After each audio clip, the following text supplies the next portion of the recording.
fantastic. Hello, brothers and sisters, and welcome back to another awesome episode of Gothically Yours, Professor M. I'm Professor M. In this wonderful episode, we're going to be celebrating World Goth Day 2024.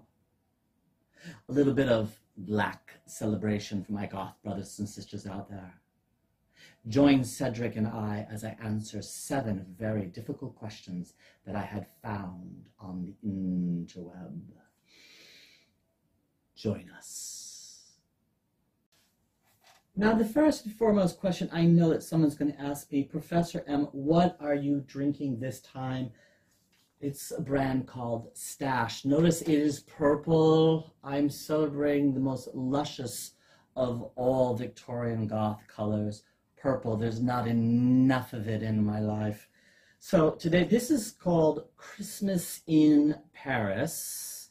Noel, something à la Paris, à la Paris.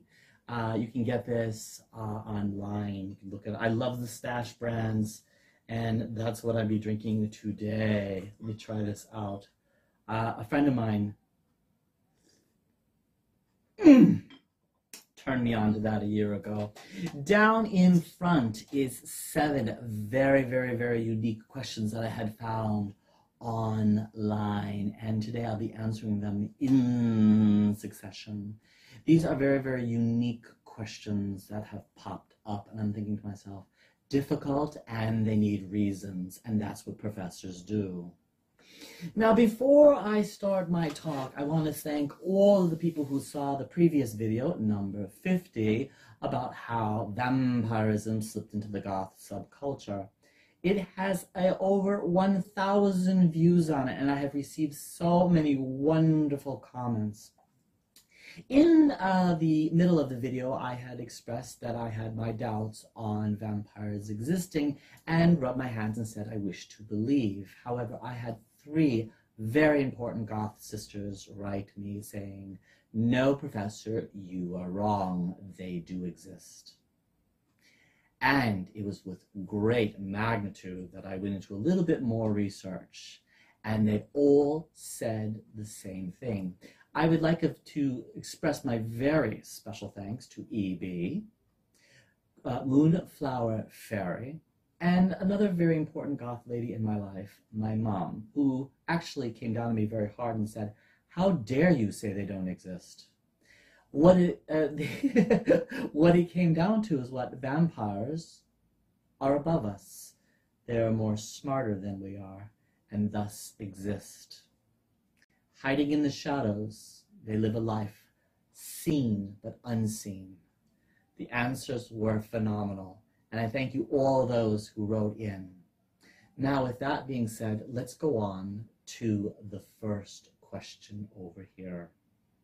Now, with my Stash tea over here, my best friend, I am in gothic bliss right now. So let's now look at question number 1. Question number 1 reads, what role do goth icons and influencers play in shaping the subculture, and how do they contribute to its evolution?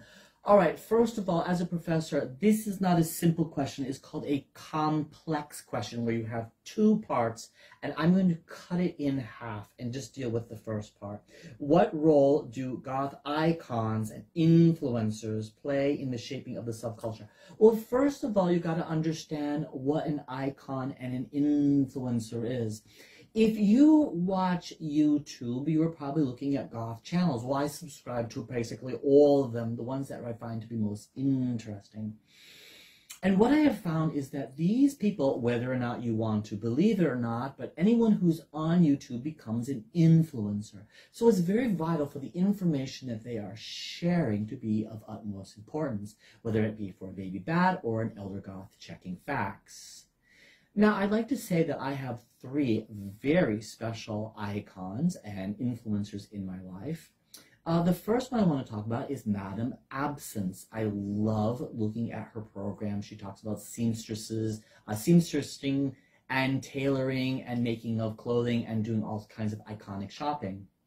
The next one is Black Friday. She is so wonderful to listen to. I find her really enjoyable, and I've been following her for almost 7 years now. And the last one is Random Goth Couple. I love these two kids so much. And their last episode, I had a blast with. So these people are influencers in the goth community. They are vital. So the question came down to, what role do they play as influencers? A very vital role. If you're on YouTube and you're making YouTube videos for the goth community, you better best well put out information that is of help and connecting and bringing us as a society closer together. This subculture, it depends upon that information. And part 2 of that question, and how do they contribute to its evolution? Without them, the evolutionary branch of the subculture would not grow. We are living in an absolute incredible time, the age of luxury and decadence for the goth subculture, because we have now a communication that we have never experienced before in the history of goth. So let's now move on to question number 2. I was kind of wondering if someone thought I was going to be doing some kind of like tarot card reading or some type of like, you know, seance or something over here. So they see these cards and like, no, darling, sit down. No, trust me, darling, I'm not doing that. I'm doing a lecture on something very important. In what ways has the media misrepresented the goth subculture, and what impact has it had on the public perception? Now, this again is a complex question where you have a part 1 and a part 2. I will say this one: in what ways has the media misrepresented the goth subculture? Have you ever watched goths being put in movies? How they're portrayed in cartoons, how the media, when we take media, that is television, radio, movies, dramas, plays, anything that's out there, media, okay? And that also trickles down to newspaper articles, magazine articles. Any publication is media, okay? When we say social media, we're talking about the use of cell phones and us being connected instantly. However, it doesn't matter what media is using. How they are misrepresented is very important. If you live the goth lifestyle, the first thing is that we have to deal with a lot of crap. People, you know, the whole pointing and saying stuff about us. But when that trickles over into the stereotypicalism that gets poured into movies and other materials, it can be detrimental. So we have been misrepresented, and I'm going to stop right there. Professor M, can you please explain the misrepresentation? Sure, absolutely. I have seen in all the media and stuff like this, when we use the word goth, it has a dark, not educated, gloomy, one-size-fit-all packaging that surrounds that word. However, the goths that I have met throughout all my years have nothing to do with that. They are happy people. They're people who work in professional jobs. I've met goth doctors, goth dentists, goth nurses, people who work with computers, people who work in libraries, people, every type of walk of life you can imagine. You ask somebody, "What? You're a goth. What do you do for a living?" "Oh, I'm a momo momo." It's amazing, but we are not represented as that. The only time I've ever seen a good representation, well, semi-good representation, is a program called CSI, where we have a perky goth, an actress by the name of and she is represented as a perky goth. The only problem I have with the program is that her costume, and I hate to use that word, never changes. We all change. I have a plethora of clothing and a plethora of different things in my life that I go through. It's a two-dimensional character for me. That's a misrepresentation of who we are. We're a strong community of educated people who are not sad and gloomy. No, that's misrepresentation, right? Perception and misrepresentation, right there in a nutshell. Okay, let's move on to another question. Moving on to question number 3. The question comes in, how has the goth subculture been represented in film and television, and how accurate are these portrayals? Another complex question. Let me get this out of the way. Jenny Ortega, who has played Wednesday in the Wednesday series that is now being created and directed by Tim Burton, I believe actually has done some homework. And I thank her for doing an excellent job of playing a role that is along the lines of the Addams Family, the stuff that we really enjoy. However, in television and other things, we're not always accurately portrayed. We're not accurately portrayed as very, energetic people, or we actually have a type of, we're just like everybody else. We just like dark things. That's it. The complexity of putting a goth in something all of a sudden has a dark connotation to it. So that's not always exactly where we are in the portrayal within the representation with the film thing. And how accurately are these portrayed? Not very. If you look over all the movies that have come out, I mean, would you agree that that movie portrays you as an individual? Not at all. I don't find that to be very interesting. There have been certain pieces of movies that I thought, there's my heart on a platter, or there's a piece of me, or here's a man after my own heart. You know, there's something there that actually, caught my attention. I thought to myself, that's very goth. But for the fore and foremost about being represented in movies and television programs in goth, I would say very, very, very, very low on the scale. So let's now go on to question number 4.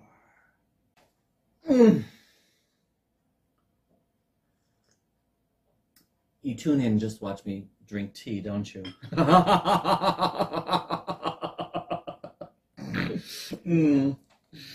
Question number 4. We're counting down here on World Goth Day. This is fantastic. How do goths navigate the aging process within a subculture that is often associated with youth? Stop. I've had enough.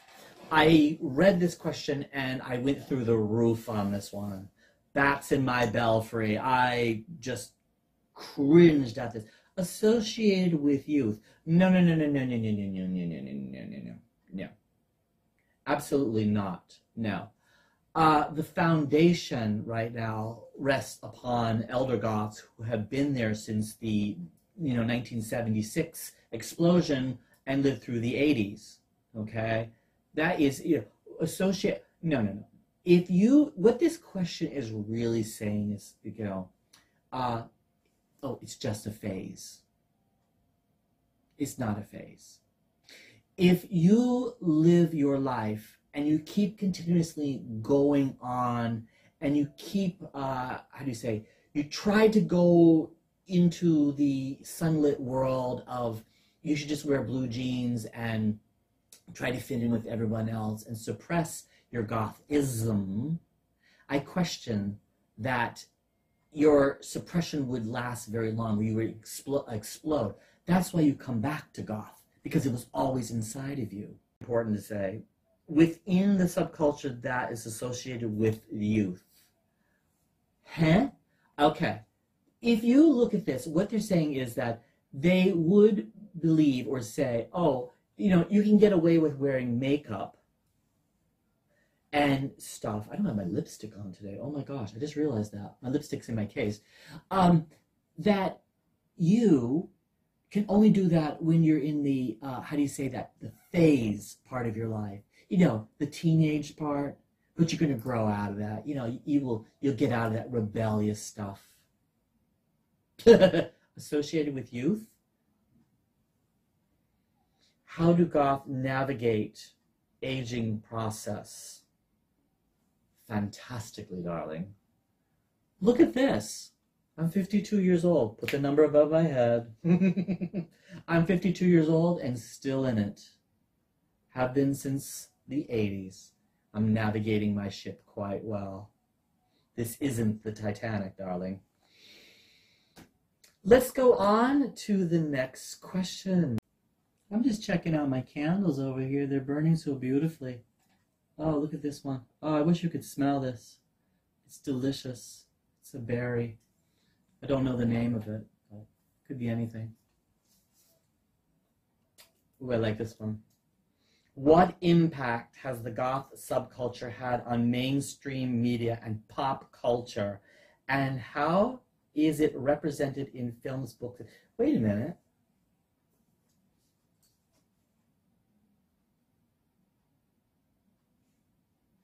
Oh, these questions are different. How interesting.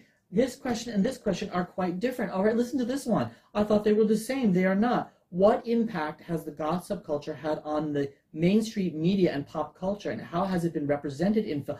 Okay. All right. The powerful question is the impact. Impact, darling. The impact of the Goth subculture in media today. Oh my gosh, how have we? Well, let's go backwards. Let's start off to the beginning, way before Goth, as we know it today, was really Goth. Let's go all the way back to the time of Mary Shelley, who wrote Frankenstein. Her works alone had a major impact on the world around us today. It's 200 years later, and we're still talking about her works. How many movies, how many books, how many things have offshooted from that one individual, that one young lady's work? As we slip slowly more into other Gothic writers, you find that their works have trickled over. And so there is something about here, the Goth subculture. The mainstream pop material that we use is coming from those sources, okay? So how are they represented? Well, they're represented as they are, but the mainstream pop cultural material sees us as dark. That is the element that we have added to the world. You have light, light, light, light, light, light, light, all of this light over here, and then you have us, this seeing the beauty in the darkness type of materials, which branches out into all the vampire movies, the monster movies, the other type of stuff that has, you know, made social impact, Interview with the Vampires. All of that material came because of a fascination with darkness. That is what that was the continuation. That is the gasoline that we have added to fuel to the fire that the Goth subculture has added to mainstream media and pop social culture today. How interesting. I thought that question and this question were the same, 3 and 5. They're not. They're very different. Fuel for the fire, darling. Okay, let's go on to question number 6. Counting down, right, Cedric? Ooh. What is the significance of nighttime and darkness in Goth culture? And how do these elements influence Goth aesthetics and activities? Another complex question. I'm going to just go with the first part here. What is the significance of nighttime and darkness in the Goth subculture? Well, children of the night, we love night.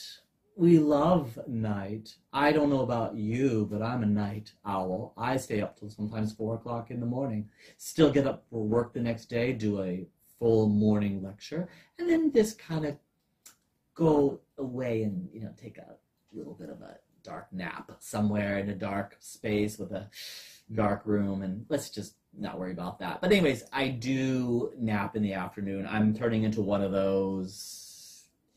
Actually, I'm trying to think of one of our goth influencers. She's kind of a punk rocker. She actually has her own coffin in her home that she had custom designed to take a nap in. I gotta get me one of those. So what is the significance of nighttime and darkness in the goth culture? Everything! Oh my goodness gracious, where would we be without the tranquility and peacefulness of a gothic night? I mean, you think about fog rolling in, mystical forests, dark lakes with sparkles from the moonlit sky, the full moonlit sky, stars, effervescence. What a most beautiful things. And in the Addams Family, I love that they had a wedding at night. I believe it was the 1993 number 2 the Addams Family Values movie was number 2. Number 1 was made in 1991, which was called The Addams Family, and then there was The Addams Family Value, which was made in number 2, where Uncle Fester is getting married. The wedding is held at night. Now, I do have a goth sister who got married at night, and yes, I did attend the wedding, and it was absolutely sublime. Everyone was dressed in black, except one person, the bride. She was dressed in white. We had dinner at night. It was all done by candlelight. So the significance of nighttime in our culture is everything. It is a representation and an orientation to whom we are and things that we love. How interesting is that?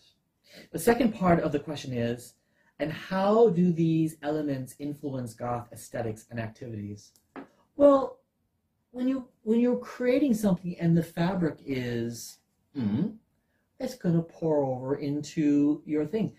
Beauty in darkness. And what is darkness? Nighttime. Are you a night owl? If so, please leave me a message down below. I'd love to hear from you. What time do you go to bed? When is Betty Bye time for you?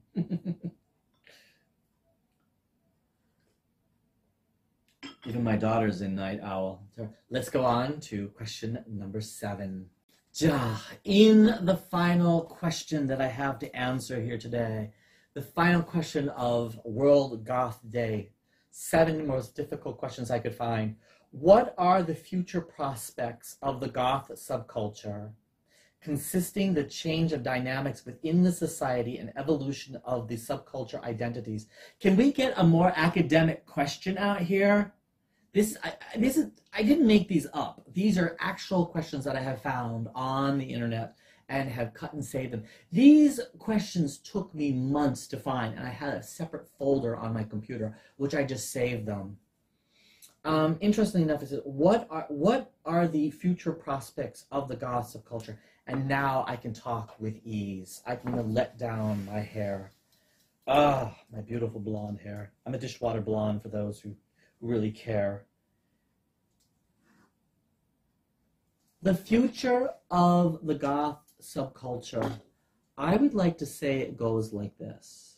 We will be here until the end. I don't care about whether they want to put people on the moon or on Mars. There'll be someone among them that has a interest in the darkness, and they'll be a part of the goth mindset. There will be people out there that actually think to myself, wow, even if all the future movies say, oh, we're going to have this wonderful plastic society and everything's utopian, goth will still exist till the very end of time. Ask any vampire. Now, with that being said, is we are now in the over 40th year of the goth subculture, and in the 3rd wave going into the 4th wave. The evolution is continuing. The evolution of our subculture is not going to die overnight. We have always new baby bats flowing into our family, and they rise above. I am now watching the third wave music, and I have 3 influential bands that I love. The first one is Male Tears, the second one is Vandal Moon, and the third one is called Twin Tribes. If you've not checked out any of these bands, I'm going to be leaving links in down below so you can actually hear and listen to the music. Goth music that I love. Twin Tribes has just released a fantastic new single called Monolith. Check it out. Over 1 million views. Now talk about influence. That is hitting mainstream, and I love it. Male Tears has created a new video about no regrets. I want to be in one of Male Tears' videos. I don't know how it can be, but I have a dream. I want to be in one of their videos. And the third one is Vandal Moon. I love a song they called Robot Lover. Now, this is a part of the third wave, and the third wave is now in the continuum of growing and expanding. The goth subculture is not dying. You say, well, we don't see as many of them around anymore. Why? Because we're connected here now. We're not. Where are the clubs? Where is the social gatherings that we once had during the 90s, even the 80s, 70s? It's like vanished off the pop charts. We're connected here now. Think about that. The 70s, the 80s, the 90s, we were in the club scene. It was a more groupie type of things. It was seeing less and less. No, no, no, we still exist. We're just connected through this element now. This form of media are connecting with us. And believe it or not, there are now more of us connected than ever before. Don't be fooled by, oh, where are they? We're still here, and we're growing in numbers.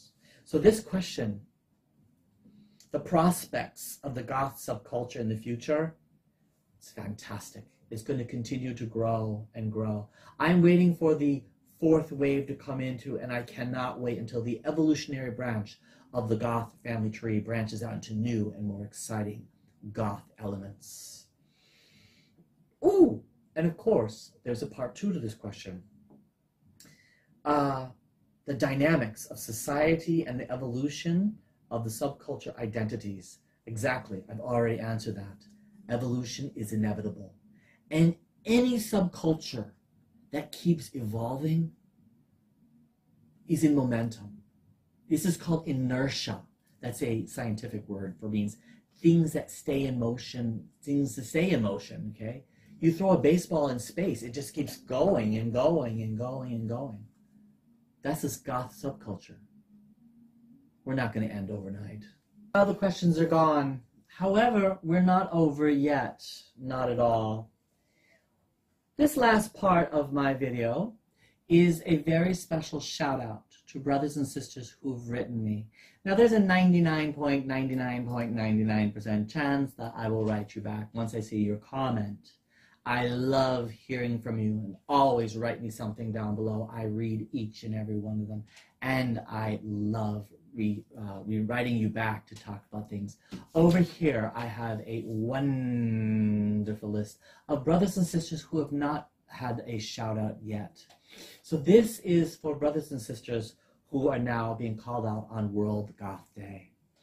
I'd like to thank Jonathan DeWinter, Julia Ja, Judean Fresh Death, Prince Named Howl, Aurora, Jess, Necrophilus, Evil Juggalo, Say No to Hookups, Colby Bryson, Halloween Nerd, Chaos Kazas, Egg Day, Sting Jack, Map, All We Come Cassel, Prep For It, Maramimo, Hadams, Guro, Hex World, And last but not least, Chad Preston. And now, with that being said, I hope that you've enjoyed this very special episode of World Goth Day, answering 7 very complex and very psychologically unique questions that I have found and kept for nearly 3 months in a folder to be answered for this very special day. And also, if you've noticed, I cranked out 2 videos this month. What a very extra special time we have with Professor M. Now, with that being said, I'm now drawing my lecture to a close. Thank you so much. Gothically yours, Professor M.